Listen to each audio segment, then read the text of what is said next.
Video शुरू करने से पहले हमारे YouTube चैनल को जरूर सब्सक्राइब करें इस्लामिक वीडियो देखने के लिए। कहानी की शुरुआत बहुत पुराने जमाने में मिस्र में एक जालिम बादशाह था, फिरौन। वो खुद को खुदा कहता था। लोग उससे डरते थे और कोई भी उसके खिलाफ बोलने की हिम्मत नहीं करता था।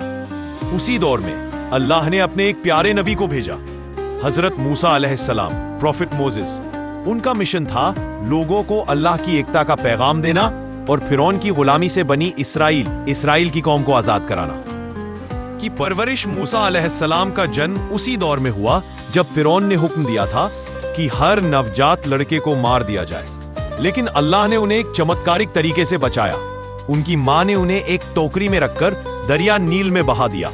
अल्लाह की कुदरत से वो टोकरी फिरौन के महल में जा पहुंची। फिरौन की बीवी आसिया ने उस बच्चे को देखा और बोली, ये बच्चा हमारी आंखों की ठंडक है, इसे मत मारो, इसे मैं अपना बेटा बनाऊंगी। इस तरह हजरत मूसा अलैहिस्सलाम को उसी फिरौन के घर में पाला गया जिसने सब लड़कों को मरवाया था। नबूवत की शुरुआत जब मूसा अलैहिस्सलाम जवान हुए तो एक दिन गलती से उन्होंने एक आदमी को मारा जो मर गया।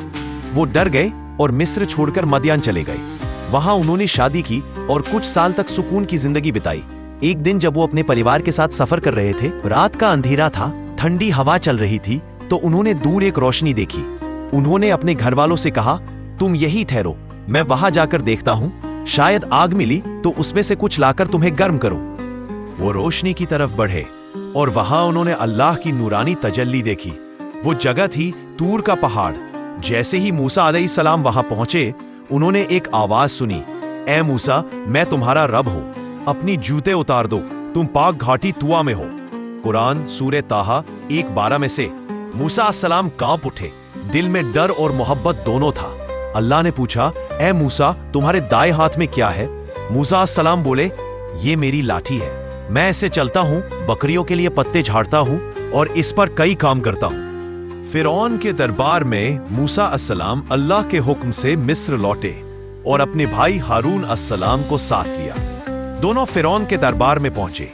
फिरौन ने घमंड से कहा, ए मूसा, क्या तू ही वो है जो हमारे महल में पला था और अब हमें खुदा का पैगाम देने आया है?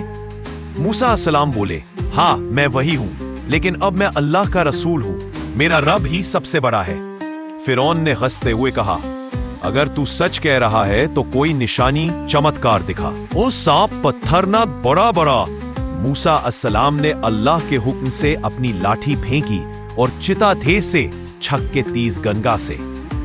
ये मामला पत्थर ना, मूसा अस्सलाम ने अल्लाह के हुक्म से अपनी लाठी फेंकी। वो फिर से एक भयानक जिंदा सांप बन गई। कुरान कहता है, सूरा नाजियात आयत 20। दरबार में मौजूद सारे लोग डर गए और कई गिर पड़े। लेकिन फिरौन ने कहा, यह जादू है, मेरे जादूगरों को बुलाओ। जादूगरों का मुकाबला। फिरौन ने अपने बहुत से जादूगरों को बुलाया। उन्होंने अपनी रस्सियां और लाठियां फेंकी जो जादू की वजह से चलती हुई सांपों जैसी लगने लगी।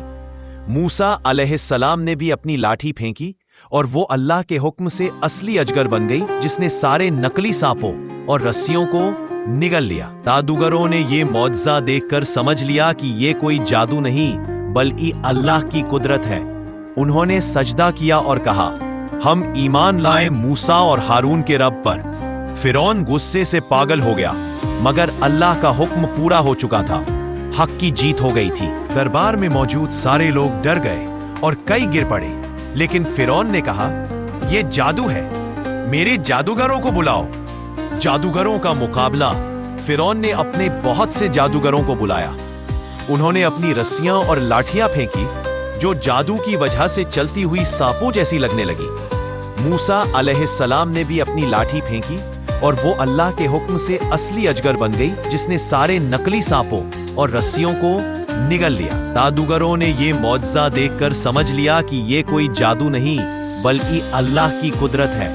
उन्होंने सजदा किया और कहा, हम ईमान लाए मूसा और हारून के रब पर। फिरौन गुस्से से पागल हो गया, मगर अल्लाह का हुक्म पूरा हो चुका था। हक की जीत हो गई थी। नील का चमत्कार। बाद में जब मूसा अस्सलाम अपनी कौम को लेकर निकल रहे थे, फिरौन अपनी फौज के साथ उनका पीछा कर रहा था। जब मूसा अस्सलाम दरिया अंसल के किनारे पहुंचे तो उनके साथी बोले, अब तो हम पकड़े जाएंगे। موسیٰ السلام بولے کبھی نہیں، میرا رب میرے ساتھ ہے، وہ مجھے راستہ دکھائے گا۔ سورہ الشعراء آیت 62۔ اللہ نے حکم دیا اپنی لاٹھی سے دریا پر مارو۔ موسیٰ السلام نے جیسے ہی لاٹھی ماری، دریا 12 راستوں میں بٹ گیا، ہر راستہ ایک قبیلے کے لیے تھا۔ بنی اسرائیل پار ہو گئے، اور جب فرعون اپنی فوج کے ساتھ گیا تو پانی واپس آ گیا اور فرعون ہمیشہ کے لیے ڈوب گیا۔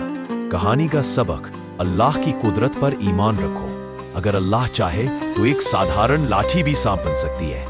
حق کی طاقت ہمیشہ جھوٹ پر بھاری ہوتی ہے، چاہے سامنے فرعون جیسا ظالم کیوں نہ ہو۔ ڈر اور شک کے وقت اللہ پر بھروسہ رکھو، کیونکہ وہی سب سے بڑا مددگار ہے۔ موسیٰ علیہ السلام کی کہانی ہمیں سکھاتی ہے کہ انسان کی اصلی طاقت اس کی ایمانداری اور صبر میں ہے، نہ کہ جادو یا دکھاوے میں۔ یا اللہ ہمیں حضرت موسیٰ علیہ السلام جیسا ایمان، صبر اور ہمت دے، ہمیں شیطان اور جھوٹ کی راہ سے بچا اور ہمیں حق کی راہ پر قائم رکھ۔ آمین یا رب العالمین۔